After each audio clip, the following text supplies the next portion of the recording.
उत्तराखंड के सीएम पुष्कर सिंह धामी की तरफ से क्या कुछ कहा जा रहा है संबोधन में, सुनवाते हैं आपको। सभी अमर शहीदों और आंदोलनकारियों को भी इस अवसर पर श्रद्धापूर्वक नमन करता हूं। भाइयों बहनों, इस महान राष्ट्र की स्वतंत्रता के 75 वर्ष पूर्ण होने के ऐतिहासिक क्षण के हम सभी साक्षी बन रहे हैं। यह हमारे लिए गर्व का विषय है। हमारी ये पावन भूमि सदियों से समूचे विश्व को सांस्कृतिक, आध्यात्मिक, राजनीतिक और कूटनीतिक हर क्षेत्र में उचित मार्ग दिखाने का कार्य करती रही है। भारत की इसी महिमा का गुणगान करते हुए राष्ट्रकवि श्री मैथिली शरण गुप्त जी ने लिखा था, मस्तक ऊंचा हुआ मही का, मस्तक ऊंचा हुआ मही का, धन्य हिमालय उत्कर्ष, हरि का कीड़ा क्षेत्र हमारा, भूमि भाग्य सा भारतवर्ष, भूमि भाग्य सा भारतवर्ष। ऐसे अद्वितीय राष्ट्र में जन्म लेना और मां भारती की सेवा का अवसर पाना हम सभी का परम सौभाग्य है। आज आजादी के 75वीं वर्षगांठ पर हमारे देश के यशस्वी प्रधानमंत्री मोदी जी के नेतृत्व में हम आजादी का अमृत महोत्सव मना रहे हैं।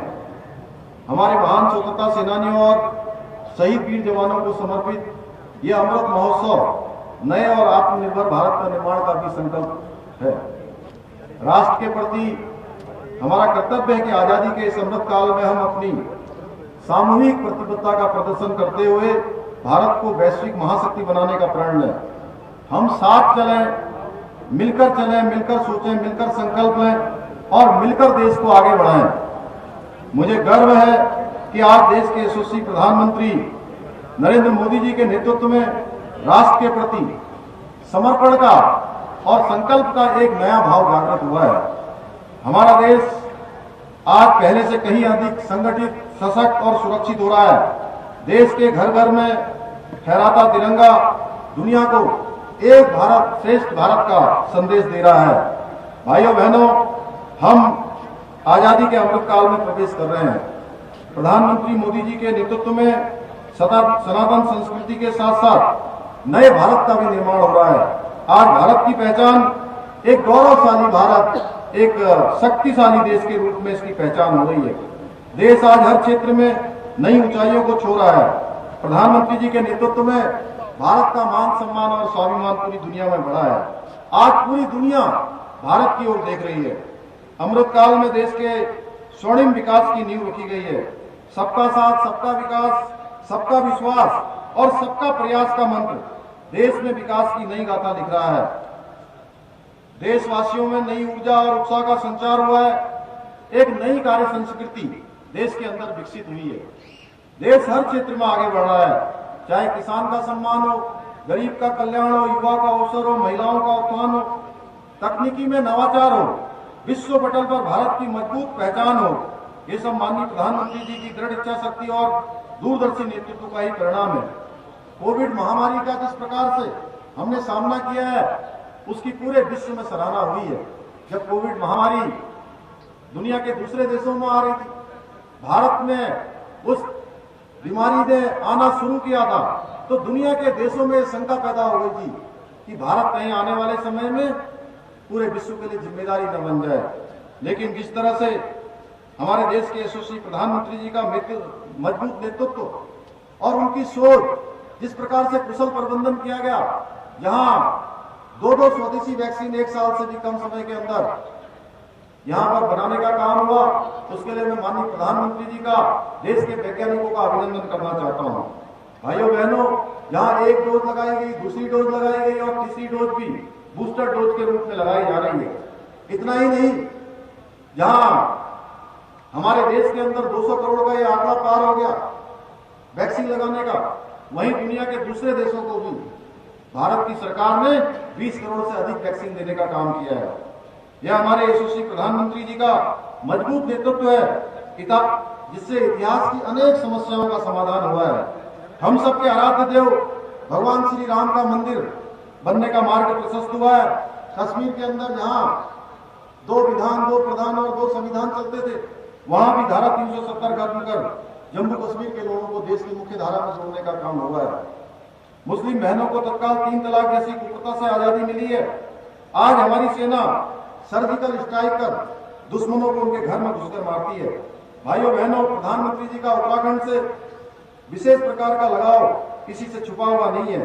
पिछले 8 वर्षों में जहां केंद्र सरकार द्वारा 1,50,000 से अधिक की योजनाओं को यहां स्वीकृति प्रदान हुई है, चाहे भव्य केदारपुरी का निर्माण हो, पुनर्निर्माण का कार्य हो, माननीय प्रधानमंत्री जी का विजन, नेतृत्व एवं संकल्प का सर्वश्रेष्ठ उदाहरण है। बद्रीनाथ धाम के मास्टर प्लान पर तेजी से काम शुरू हो चुका है। ऋषिकेश कर्णप्रयाग रेल लाइन परियोजना पर तेजी से काम चल रहा है। टनकपुर बागेश्वर रेल लाइन, डोईवाला से गंगोत्री यमुनोत्री लाइन के सर्वे की भारत सरकार द्वारा सहमति दे दी गई है। केदारनाथ, बद्रीनाथ, यमुनोत्री और गंगोत्री के साथ ही टनकपुर पिथौरागढ़ की सड़क कनेक्टिविटी में सुधार के लिए और 4 धाम ऑल वेदर सड़क परियोजना पर काफी कुछ काम किया जा चुका है। दिल्ली से देहरादून एलिवेटेड रोड बनने से दिल्ली से देहरादून की दूरी केवल 2 घंटे में पूरी कर सकेंगे। जॉली ग्रांट एयरपोर्ट को अंतर्राष्ट्रीय स्तर का बनाया जा रहा है। उधम सिंह नगर में ग्रीनफील्ड एयरपोर्ट भी विकसित किया जा रहा है। जल जीवन मिशन में हर घर नल से जल के अंतर्गत राज्य के ग्रामीण क्षेत्र के 7 लाख से भी अधिक परिवारों को कनेक्शन दिए जा चुके हैं। भारत सरकार द्वारा स्वीकृत Uttarakhand integrated horticulture development project horticulture के क्षेत्र में मील का पत्थर साबित होगा।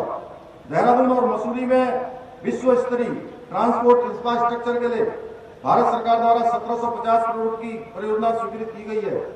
इसी तरह हल्द्वानी में इंफ्रास्ट्रक्चर डेवलपमेंट के लिए केंद्र सरकार के द्वारा 2000 करोड़ की योजना स्वीकृत की गई है। नमामि गंगे कार्यक्रम के तहत 31 नए सीवरेज ट्रीटमेंट प्लांट का निर्माण किया जा चुका है। गंगा नदी में प्रदूषण के रोकथाम के लिए 128 नालों को टैप किया गया है। जमरानी बाग बहुउद्देशीय परियोजना से नैनीताल और उधम सिंह नगर के तराई भावर क्षेत्र लाभान्वित होंगे।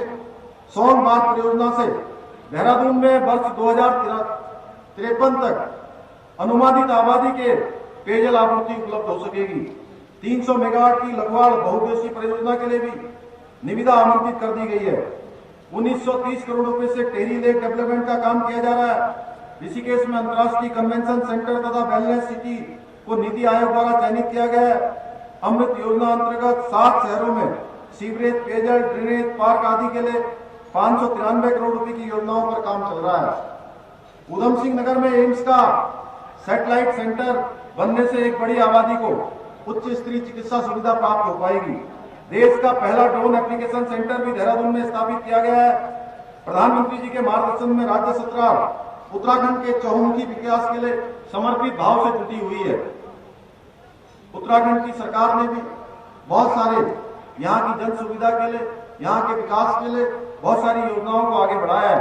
इन योजनाओं को ठीक प्रकार से लाभ मिले, उनकी समस्याओं का त्वरित समाधान हो, इसके लिए हमने सरलीकरण, समाधान, निस्तारण और संतुष्टि के मंत्र पर खास तौर पर फोकस किया है। अपनी सरकार portal, e cabinet, e office, CM helpline, सेवा का अधिकार, ट्रांसफर एक्ट की पारदर्शी व्यवस्था के चलते कार्य संस्कृति में गुणात्मक सुधार हुआ है।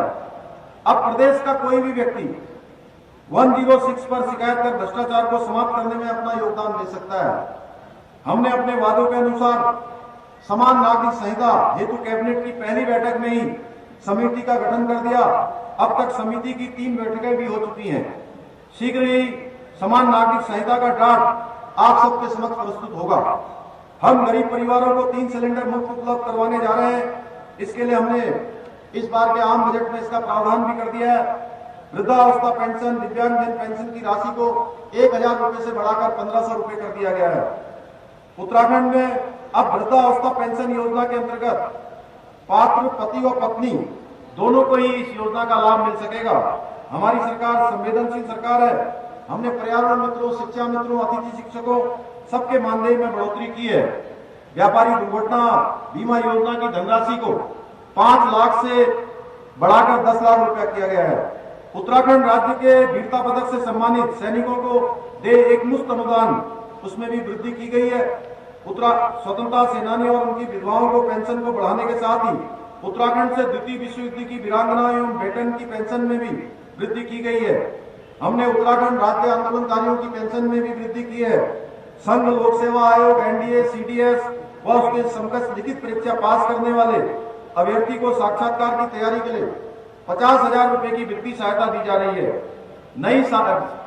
राष्ट्रीय शिक्षा नीति के क्रियान्वयन के लिए राज्य में 4,457 को-लोकेटेड आंगनबाड़ी केंद्रों में बाल वाटिकाएं प्रारंभ हो चुकी हैं। ऑनलाइन शिक्षा को बढ़ावा देने के लिए केंद्रीय इंस्टीट्यूट तथा राज्य के समस्त 13 जनपदों के 500 विद्यालयों में वर्चुअल क्लास स्थापना की जा चुकी है। उच्च शिक्षण संस्थानों में रिसर्च और स्टार्टअप को बढ़ावा देने के उद्देश्य से स्टार्टअप पॉलिसी लागू की गई है। हमारी सरकार ने चिकित्सा, पर्यटन, परिवहन, संस्कृति के क्षेत्र के साथ ही महिला स्वयं सहायता लाभार्थियों के लिए सैकड़ों करोड़ के रक्षा कर्मों, राजस्व, पीआरडी, आंगनबाड़ी आदि कोविड वॉरियर्स को प्रोत्साहन और सम्मान राशि के द्वारा हमारी सरकार ने इनके होने का काम भी किया है। प्रदेश में कोविड से प्रभावित बादशाह सहारा दिया गया है। हमने राज्य में निःशुल्क जांच की है। इसके तहत 7 प्रकार की जांचें सुविधा मिल रही है। आयुष्मान उत्तराखंड योजना में 87,000 से अधिक लोगों के आयुष्मान कार्ड आयुष अंतर्गत 5,40,000 से अधिक मरीज मुफ्त में उपचार करा चुके हैं। योजना के लाभार्थियों के उपचार पर व्यय किया जा चुका है। माननीय प्रधानमंत्री जी के बेटी को आगे बढ़े हमने मुख्यमंत्री महालक्ष्मी योजना की है। हमारी सरकार दूरस्थ और पिछड़े क्षेत्रों के विकास को सीमांत तहसीलों के लिए मुख्यमंत्री सीमांत योजना शुरू की है। मुख्यमंत्री पलायन योजना भी प्रारंभ की गई है। राज्य में खेल और खिलाड़ियों के प्रोत्साहन के लिए नई खेल नीति भी हम लेकर आए हैं। प्रधानमंत्री किसान सम्मान निधि के खातों में लगभग 1581 करोड़ हस्तांतरित की जा चुकी है। गौवंश की सुरक्षा और संरक्षण हमारी प्राथमिकता है और हमने हमारी सदनों की स्थापना को इस पर 6 गुना किया है। खबरों के निष्पक्ष विश्लेषण के लिए सब्सक्राइब करें Jantantra TV and press the bell icon. Never miss any update.